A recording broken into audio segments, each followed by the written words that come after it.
Hi, this is TSG Multimedia's Dan Cortopassi, and today I'm reviewing an HO scale 19.6 thousand gallon tank car by InterMountain, and this is part of their Pinnacle series.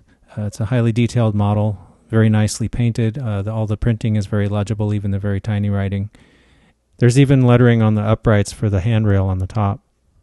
The model has KD number 5 couplers, and it's very detailed. There's no uncoupling lever, but it does have photo-etched platforms and very fine handrails, and all the handrail detail and all that is separately applied. The car also has very nice underbody detail.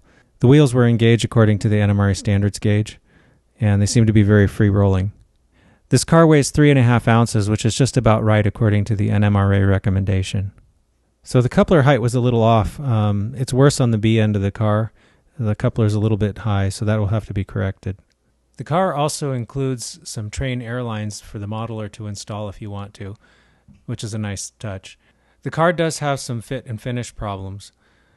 For example, this metal rod here is a little bit bowed up at the end, and I think that's just because it's not glued in the right place on the end. And also the end of the sill here is not quite parallel with the car body, which it should be.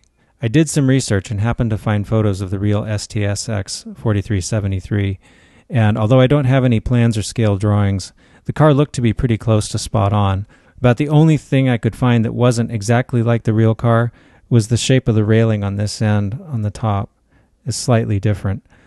But that's a pretty minor discrepancy.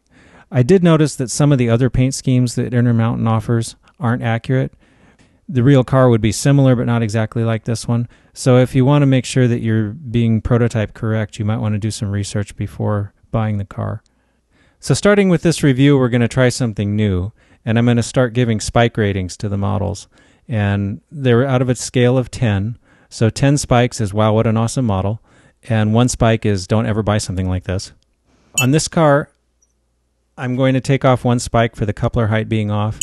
And because it's a fairly expensive model, and I don't feel like it should have these problems, I'm going to take 2 spikes for the fit and finish problems. So I'm going to give this car 7 out of 10 spikes.